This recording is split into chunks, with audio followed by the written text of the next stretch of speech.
Very good afternoon, investors. You're now on KleverStock with me, Wan Izul, and I will be serving you the midday roundup with the latest market updates from this morning up until now. We kick it off with Bursa Malaysia update. So, the FBM KLCI began the trading week on a positive note, tracking mild optimism across the local bourse, even as investors weigh new trade uncertainties from the United States. Now, at the opening bell this morning, the benchmark index rose 5.21 points, or 0.3%, to 1,758.04, having opened 4.14 points higher at 1,756.97 earlier in the morning. Now, Berjaya Research Sidian Berhad characterized the current market environment as cautiously constructive, noting that the index has successfully defended its recent gains despite relatively thin participation. Now, the research house suggested that the recent consolidation phase is a healthy digestion phase following the weekly advance, with the market's next move likely determined by the return of institutional investors. While the U.S. Supreme Court's decision to strike down the Liberation Day tariffs provided an initial boost to global sentiment, analysts warned that the newly announced 15% global tariff by President Donald Trump under the Trade Act of 1974 could keep risk appetite in check. Technically, the FBM KLCI has formed a doji candlestick, remaining within its established consolidation band. Berjaya Research identified the immediate resistance at 1,756 points, followed by a secondary hurdle at 1,760, while supporting remains pegged at 1,734. Rakuten Trade Sidian Berhad echoed this sentiment, noting that while the underlying market tone is solid, the latest U.S. tariff policies may cause short-term confusion, leading the index to likely hover within the 1,750 to 1,760 range for the remainder of today. The morning session saw notable activity among several blue chip counters. Nestle led the gainers, climbing 1 ringgit to 110 ringgit 70 cents, and that was followed by IHH Healthcare. They gained 16 cents to 9 ringgit, and PPB Group rising 14 cents to 11 ringgit. Conversely, selling pressure was evident in the manufacturing and consumer sectors, with press metal sliding by 10 cents to 7 ringgit 60 cents, and brewery stocks such as Carlsberg and Heineken both declining by 8 cents to 18 ringgit and 24 ringgit 42 cents respectively. Moving on to our local currency and foreign exchange.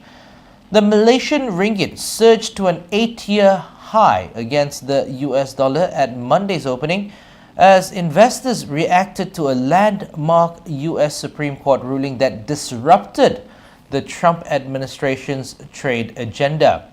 The local currency climbed to 3.8835 or 3.9065 against the greenback, a significant jump from Friday's close of 3.8995 or 3.9055.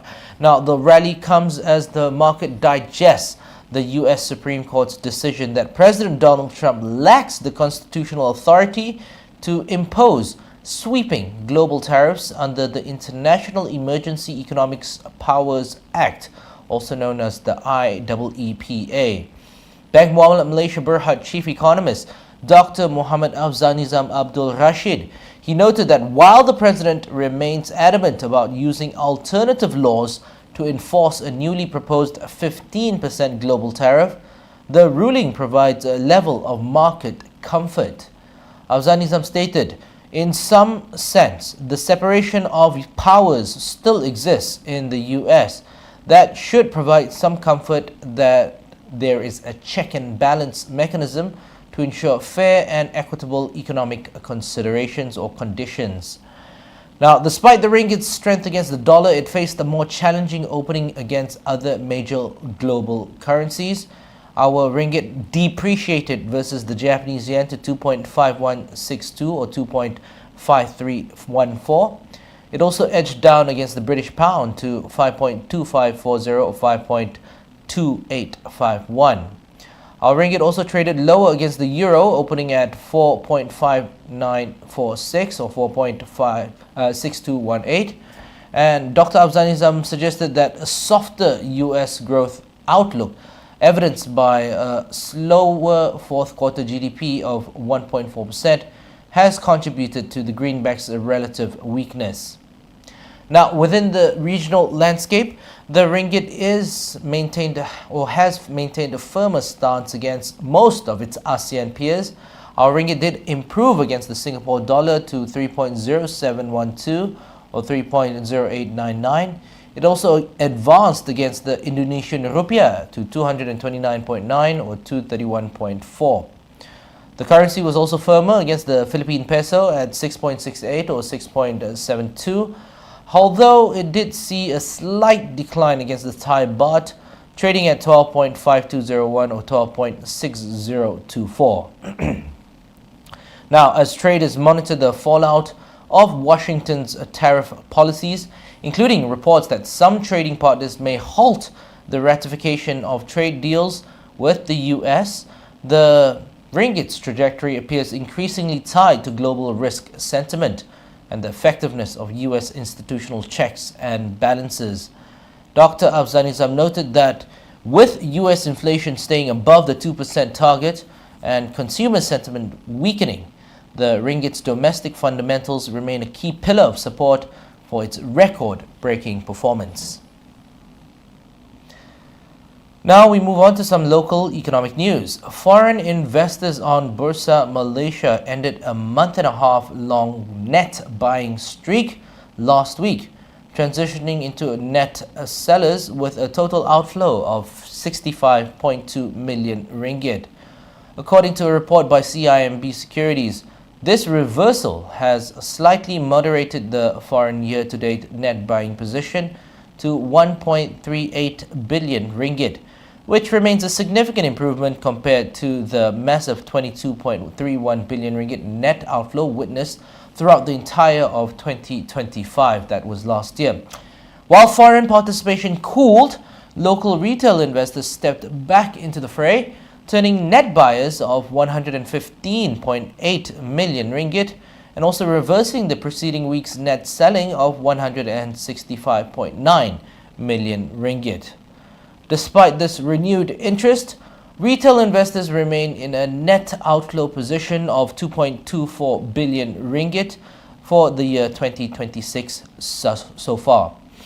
Meanwhile, local institutional investors continued their selling trend for a third straight week, offloading about 219 million ringgit, though CIMB noted that their net selling eased 16.5% week on week, bringing their year-to-date net inflow to 551.3 million ringgit.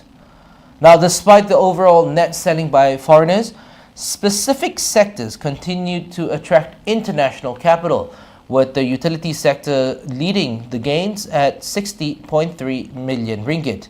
Then it was followed by transportation and also the financial services. Now, CIMB noted that their largest net buys included TNB, which is Tenaga Nasional Berhad, Sime Darby Berhad, as well as Sunway Berhad. Conversely, foreign investors retreated from the consumer, technology, and construction sectors, with 99 Speedmart Retail Holdings Berhad, Gamuda Berhad, and Press Metal Aluminium Holdings Berhad emerging as the top net sellers. Local institutions adopted a contrarian stance in several areas, emerging as the largest net buyers in consumer sector with 126.3 million ringgit, while offloading at least 159.8 million ringgit from financial services. Now, this institutional selling was primarily driven by exits from Malayan Banking Berhad as well as IOI Properties Group Berhad. As the market enters the final week of February, retail investors focus their buying efforts on property and financial services, helping to stabilize a market characterized by selective profit-taking and also shifting institutional flows. We continue on with more local economic news updates. Malaysia's labour market is expected to maintain its stability through the first quarter of 2026, and that's supported by robust services activity as well as ongoing influx of foreign investment.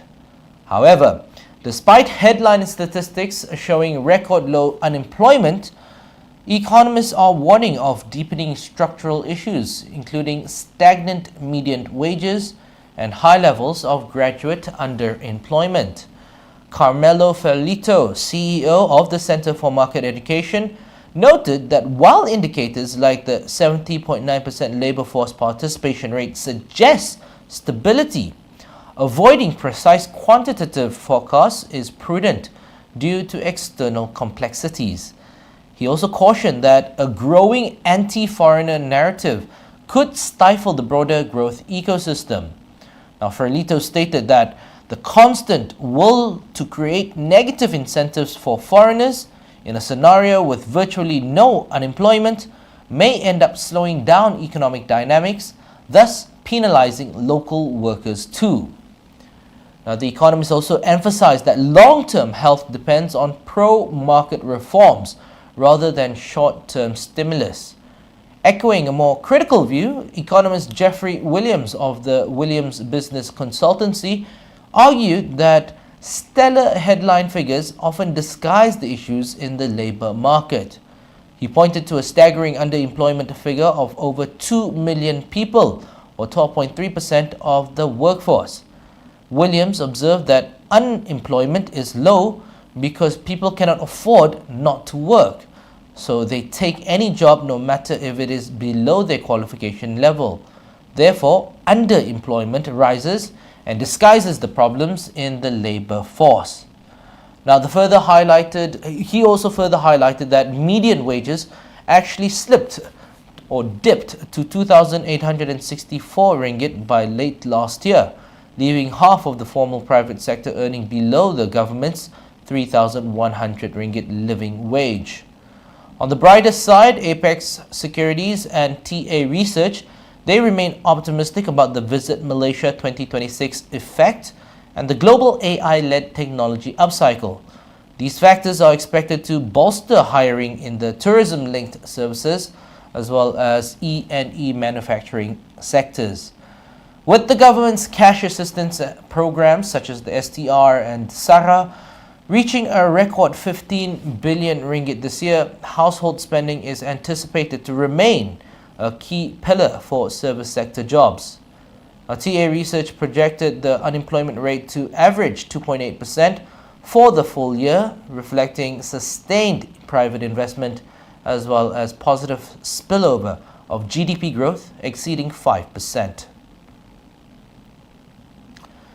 Now, we'll take a short break, but don't go away. When we return, we will have some corporate news developments for you.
And welcome back to the Midday Roundup. Let's continue with some corporate news updates.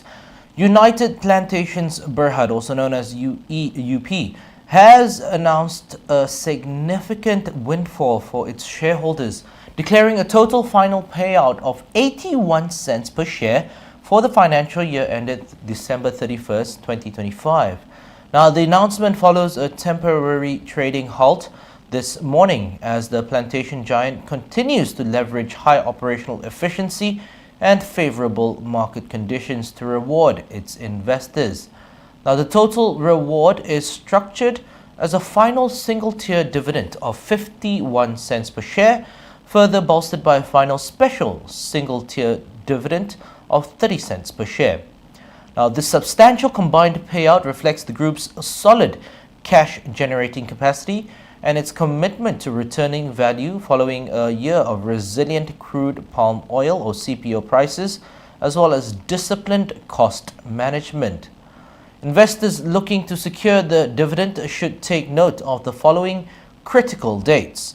The ex-dividend date will be on April 24th, 2026. The entitlement date will be April 27th, and the payment date will be on May the 8th, 2026. Now, the group's financial strength has been evident throughout the year. For the first 9 months of 2025, UP or United Plantations recorded a net profit of 615.92 million ringgit, with revenue climbing to 1.83 billion ringgit. Management has consistently focused on operational excellence through mechanization as well as high-yielding replanting materials that will help safeguard competitiveness against rising labor and energy costs. Now, in a recent regulatory filing, the company stated that their results validate the strength of their disciplined execution of development and investment strategies. Well done to United Plantations. Up next, we have some business updates. IT infrastructure specialist OGX Group Berhad is set to transition into its next growth phase with an upcoming listing on Bursa Malaysia's ACE market that's scheduled for March 12, 2026. Now, the group, which focuses on networking, cybersecurity, and enterprise data centers, aims to leverage the post-pandemic digital boom and the rapid rise of AI across the Malaysian landscape. Managing Director Tan Swan Long, he noted that networking remains the essential foundation of the modern digital economy. Tan stated that with artificial intelligence, edge computing, and rising cyber threats dominating the conversation, networking remains the backbone of all digital infrastructure. Without it, nothing functions. Now, since his appointment in 2015, the company has transformed from a traditional IT distributor into a specialized solutions-driven provider, supported by an in-house team of 56 certified engineers. The group's IPO is priced at 35 cents per share, aiming to raise gross proceeds of 52.5 million ringgit through the issuance of 150 million new ordinary shares. A significant portion of these funds, approximately about 30 million ringgit, has been earmarked for the acquisition and renovation of a new facility in Shah Alam that will serve as the group's permanent headquarters. Now, this new hub will address a critical space shortage for the group's 150 employees and house an IT infrastructure solutions experience center. Now, Tan described this center as a practical proof of concept environment. He also explained that our goal is to invite system integrators and end users to see, touch, and fully understand the products they plan to install. This will provide them with real-time working demonstration rather than a static showroom display. Now, OGX is also looking beyond Peninsular Malaysia, allocating 2.5 million ringgit to strengthen its presence in Sabah and Sarawak. Regionally, the group has identified substantial untapped potential in Vietnam and has entered a strategic joint venture with China-based DTCT to provide advanced modular data center solutions here in Malaysia. With a young management team and a commitment to rigorous governance, OGX enters the market with a market capitalization of approximately 263 million ringgit. The IPO application period remains open until March 2nd, marking a significant milestone for the firm as it prepares to serve as the networking backbone for Malaysia's evolving digital economy. Finally, we're going to be wrapping it up with some major corporate developments and deals across Malaysia. Here are your headlines. At number 1, T7 Global subsidiary T7 Intelligent Resources Sdn Bhd has been appointed a Petronas panel contractor for third-party professional and support services for the Petronas group of companies. Well done to T7. Up next, we've got YTL Corporation's unit, YTL Developments UK, has secured a 200 million ringgit naming rights deal with UK insurer Aviva for its 20,000 capacity Bristol Arena, part of the Brabazon New Town redevelopment expected to open in late 2028 and contribute an estimated £1 billion or euros to the local economy over its first decade. Our next headline at number 3, for the fourth quarter ended June 30th, 2025, Well Chips net profit jumped by 61.33% to 24.26 million ringgit from 15.03 million ringgit a year earlier, as revenue rose 32.7% to 73.88 million ringgit, driven mainly by a 76.1% surge in pawnbroking income. Now, for the full financial year, net profit increased to 86.15 million ringgit from 49.98 million ringgit in financial years 2024, on higher revenue, of course, of 270.2 million ringgit versus 222.13 million ringgit previously, with the board proposing a final dividend of 5.1 cents per share. Well done to Well Chips. Last but not least, iBerhad's net profit for the fourth quarter rose to 10.83 million ringgit from 6.73 million ringgit a year earlier, as revenue increased to 117.02 million ringgit from 64.1 million ringgit same year. Now, for the full year, its net profit climbed to 55.74 million ringgit from 29.8118 million ringgit in the financial year 24. Now, while revenue grew to 322.65 million ringgit from 222.17 million ringgit previously. A good stat for iBerhad, definitely. And with that, that is a wrap for the Midday Roundup with me, Wanizul, on KleverStock. Thank you so much for choosing us investors. Hope you have a wonderful week ahead. Happy holidays for those who are coming back. Happy working, and we'll see you soon. Stay tuned for upcoming live stream programs.